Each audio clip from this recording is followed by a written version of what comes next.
Kisah Ki Ageng Tarup bagian kedua. Silsilah dan benarkah Jaka Tarup menikah dengan bidadari?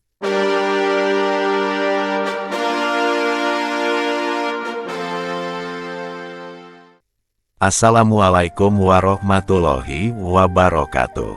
Sebelumnya jangan lupa untuk like, share, subscribe dan komentarnya. Semoga yang like, share, subscribe dan komentar diberikan rezeki banyak dan bisa naik haji Makkah Madinah.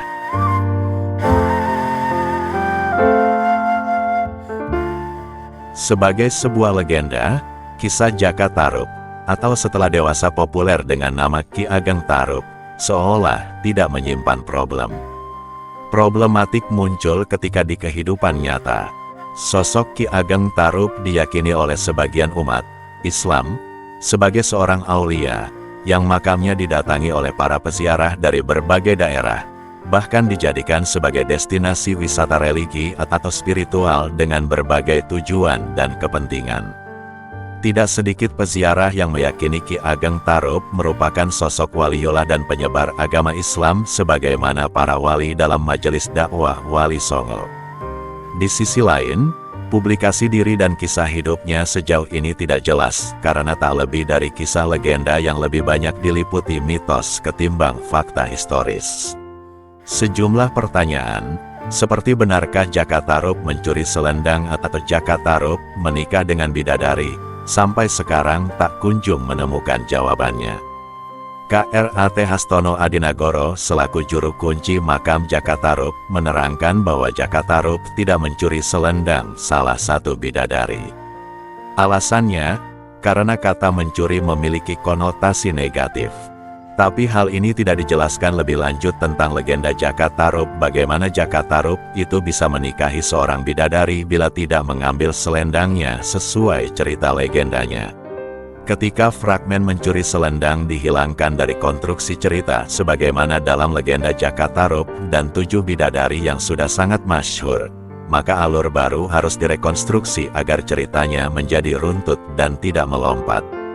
Tetapi beliau juga membenarkan bahwa Jaka Tarup menikah dengan bidadari dan hal itu beliau menyebut hal itu sebagai karomah yang dikaruniakan kepada Ki Ageng Tarup karena kemuliaannya. Padahal apabila kita kritis, dalam tinjauan syariat Islam manusia menikah dengan bidadari di kehidupan dunia merupakan sesuatu yang tidak akan pernah ada. Menurut Islam, bidadari hanya ada di surga kelak di kehidupan akhirat. Di dalam Al-Quran, kata bidadari sering digunakan untuk menunjukkan seorang wanita berparas jelita yang dipersiapkan oleh Allah untuk penghuni surga. Dalam sebuah hadis, Rasulullah menjelaskan jika bidadari turun ke bumi, ia akan menyinari seluruh langit dan bumi serta memenuhinya dengan aroma yang harum semerbak. Sekiranya salah seorang bidadari surga datang ke dunia, pasti ia akan menyinari langit dan bumi dan memenuhi antara langit dan bumi dengan aroma yang harum semerbak. Hari, Bukhari dan Muslim. Hadis sahih ini menyiratkan kemustahilan penduduk bumi menikah dengan bidadari. Sepanjang sejarah para nabi dan rasul serta para sahabat, yang mereka semua berkedudukan lebih mulia, tak pernah ada yang mendapatkan anugerah menikah dengan bidadari. Kecuali jaminan masuk surga kelak di akhirat. Kenapa makna bidadari harus diletakkan dalam konteks syariat Islam?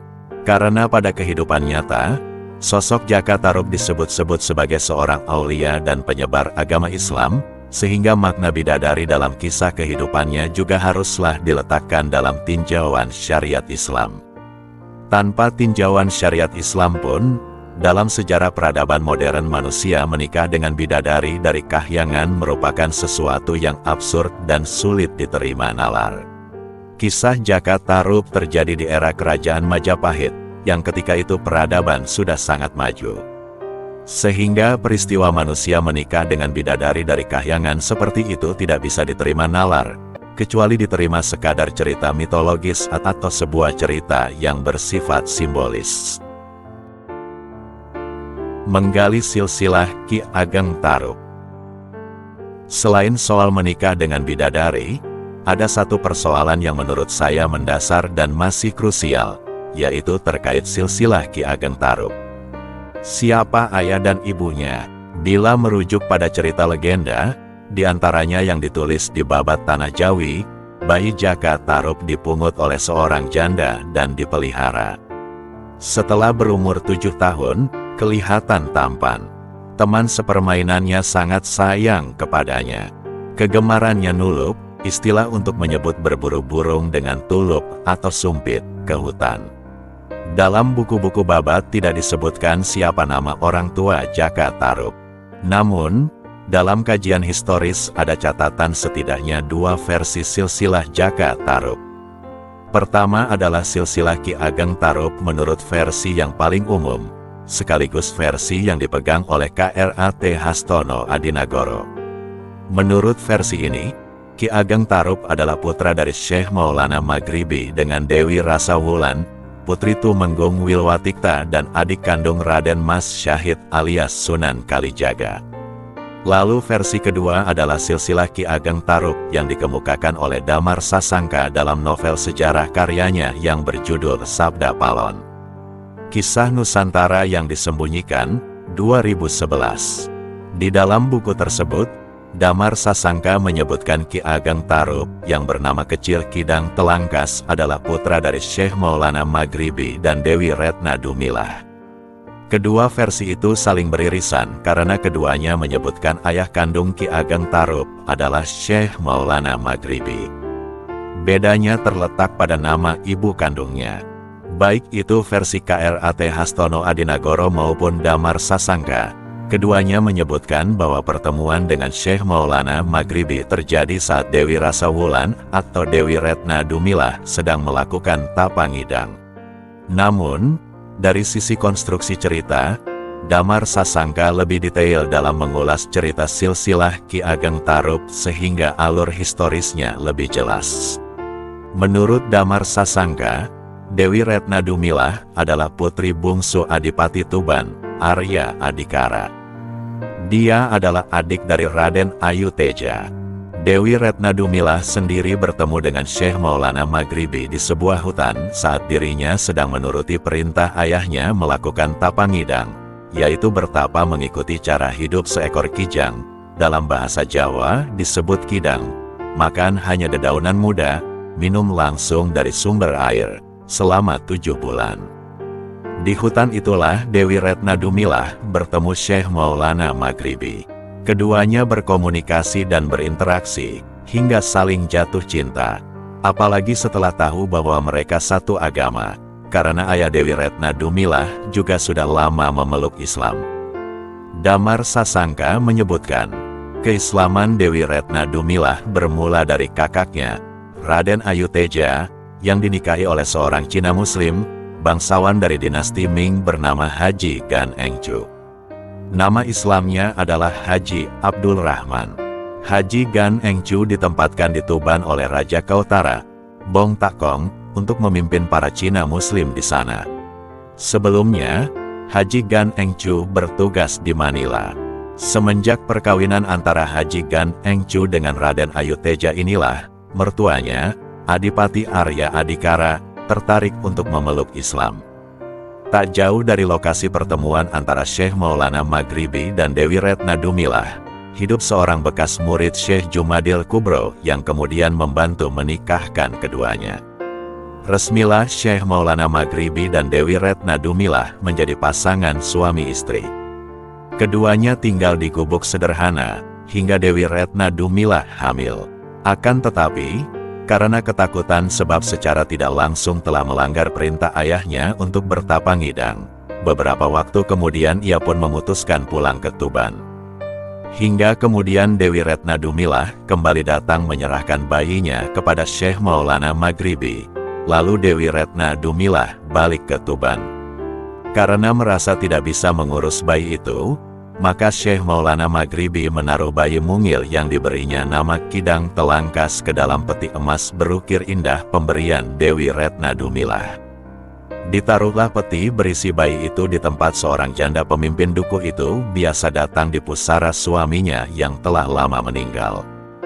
Bayi itu pun kemudian ditemukan oleh sang janda, Nyi Ageng Kasihan, dan kemudian merawatnya dengan penuh kasih sayang layaknya anak kandungnya sendiri.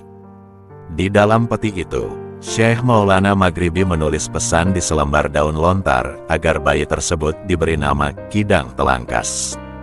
Yang menarik dari silsilah Ki Ageng Tarup, sebagaimana diungkap Damar Sasangka, ternyata Ki Ageng Kasihan, suami dari Nyi Ageng Kasihan yang menemukan dan merawat bayi Kidang Telangkas, merupakan kakek buyut Jaka Tarub. Menurut Damar Sasangka, nama asli Ki Ageng Kasihan adalah Ki Arya Penanggungan, seorang bangsawan dari Kerajaan Pajajaran. Saat terjadi konflik antar saudara, Ki Arya Penanggungan memilih hijrah dari Pajajaran ke Majapahit melalui jalur laut dan mendarat di Tuban.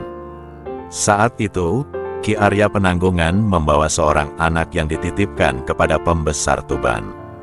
Ki Arya Penanggungan sendiri memilih menyembunyikan jati dirinya. Ia masuk ke pedalaman Jawa dan menetap di wilayah ini. Ia menikahi Nyi Ageng Kasihan yang kemudian menjadi ibu angkat Ki Ageng Tarup. Dari pernikahan ini, Ki Arya Penanggungan atau Ki Ageng Kasihan tidak memiliki anak hingga wafat. Adapun anaknya yang ditinggalkan di Tuban mengabdi sebagai pejabat di sana dan berhasil menikahi keturunan Adipati Ranggalawe, bahkan kemudian berhasil menduduki tahta Kadipaten Tuban. Putra Ki Ageng Kasihan terkenal dengan gelar Adipati Arya Adikara, yang tak lain adalah ayah kandung Dewi Retna Dumilah, dan tentu juga kakek Kidang Telangkas alias Jaka Tarup alias Ki Ageng Tarup. Bila merujuk pada silsilah ini, Ki Ageng Tarup yang kelak dikenal sebagai penurun Raja-Raja Mataram Islam, memiliki darah Sunda dari kakek buyutnya itu. Yang menarik lagi adalah hubungan antara Dewi Rasawulan dengan Dewi Retna Dumilah yang ternyata memiliki hubungan ibu anak. Sejumlah literatur menyebutkan, Sunan Kalijaga adalah putra seorang Adipati Tuban dan ibu bernama Dewi Retna Dumilah. Yudi Hadinata, misalnya, dalam buku Sunan Kalijaga, biografi, sejarah, kearifan, peninggalan, dan pengaruh-pengaruhnya, 2015, menyatakan bahwa Sunan Kalijaga diperkirakan lahir sekitar tahun 1430-an karena menikah dengan putri Sunan Ampel pada usia 20-an tahun. Sementara Sunan Ampel saat itu berusia 50-an tahun. Namun, ada juga yang mengatakan bahwa Sunan Kalijaga lahir pada 1450 atau 1455. Ia mempunyai ayah bernama Tumenggung Wilwatikta dan ibu bernama Dewi Retna Dumilah. Menurut Damar Sasangka, setelah menyerahkan bayi Kidang Telangkas kepada Syekh Maulana Maghribi, Dewi Retna Dumilah menikah lagi dengan Adipati Tuban yang terkenal dengan gelar Adipati Wilwatikta. Sehingga dari silsilah versi Damar Sasangka ini, antara Ki Ageng Tarup dengan Sunan Kalijaga dan Dewi Rasawulan masih ada hubungan saudara tiri. Seibu lain ayah. Dari ulasan ini, manakah yang lebih valid, sahih, dari dua versi silsilah Ki Ageng Tarup tersebut? Wallahu a'lam. Perlu kajian dan riset lebih mendalam lagi. Sekian, terima kasih. Lanjut bagian ketiga. Biar tidak ketinggalan cerita lainnya, subscribe, like dan komentarnya ya. Terima kasih. Wassalamualaikum warahmatullahi wabarakatuh.